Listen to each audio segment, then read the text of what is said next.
amara dị n'iche n'iche onye ma ngwugwu onye ukwu buru bịaba ọ na-eme agwa agbata obi n'eke onye ndewonu ụmụ Igbo ekene m unu n'ụbọchị nke taa nke onye chiri ya zere. Aha m bụ Maazị Nnadozie Igbo-Okwe. Ana m ewetara unu ihe ọmụmụ n'asụsụ Igbo.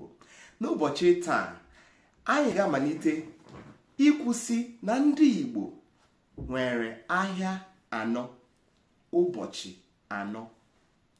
Ahịa anọ, ụbọchị anọ. Ya pụtara aha ahịa a n'ụbọchị a bụ Eke,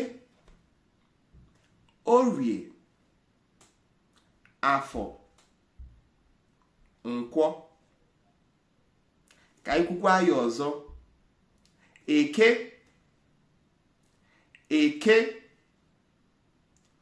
Orie, Afọ, Nkwọ. Ihe a bụ ahịa anọ, ụbọchị na-anọ ndị Igbo nwere. Ya pụtara tata bụ ahịa Nkwọ n'ụbọchị 15 n'ọnwa Ọgọst n'afọ 2023. Ya mere ịchọ ịgụ ọgụgụ oge na ọgụgụ ụbọchị na asụsụ Igbo, ị ga-ebido n'ụbọchị Eke wee gụrụ gawa. Ọ bụrụ na ọnwa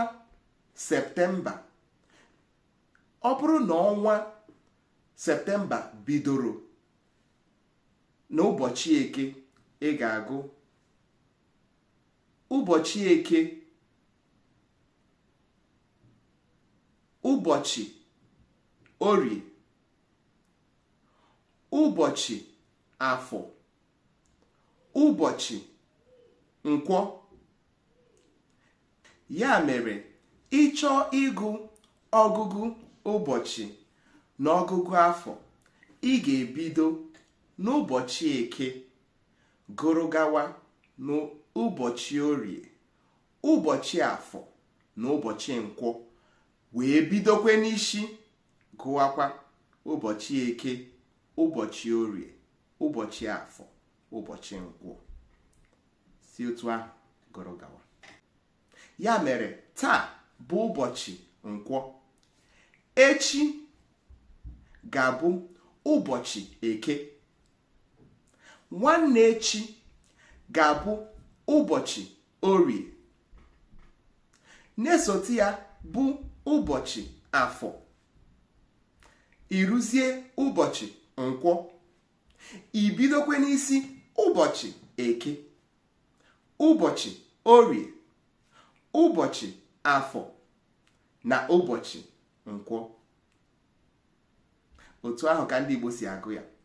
Ndị Igbo na-agụkwa ọnwa Jenụwarị, ọnwa Febrụwarị, ọnwa Maachị rute Disemba. Otu ahụ ka ndị Igbo si agụ ọgụgụ ụbọchị na ọgụgụ afọ. Ndewonu. Ọ bụrụ na taa bụ izizi gị ịhụ ihe onyonyo anyị, biko pinyetụrụ m aka n'ihe folo na sọbskraịb ka ị were na-enweta ihe onyonyo anyị kwamgbe. Ya gaziere unu. Gakwanụ na YouTube, tinyekwara anyị aka n'ihe sọbskraịb ka ị were na-enwetakwa ihe onyonyo anyị kwamgbe. Ya dịrị unu na mma, dịkwara m na mma. Ihe onye chiri ya zere. Ndụ mmiri, ndụ azụ. Aha m bụ Maazị Nnadozie Igbo-Okwe. Ya gazikwere unu. Anyị jikwa ohere a na-ekene nwanne anyị nwoke bụ Assurance Stephen Onyebuchi na-ekiri anyị n'obodo Abuja. Ya dịkwara gị na mma. ọ bụrụ na nke a bụ izizi gị ịhụ ihe onyonyo anyị, biko tụnyekwara anyị aka n'ihe subscribe ka ị were na-enweta ihe onyonyo anyị kwamgbe. Biko denyekwara m na comment section ebe isi na-ekiri anyị ma gwakwa anyị aha gị ka anyị were kpọọ aha gị kenekwa gị n'ihe onyonyo anyị na mgbe ọzọ. ebe ịma na-ara egwu afọ ime aka asị na-egbokata ite na ọkwapụ mgbe oluwa ka nke n'ebe odogwu emerike ike ji ọfọ ọfụrụ dịka nkala ife ọkala odogwu onye ume ngwapụta ọkụkọ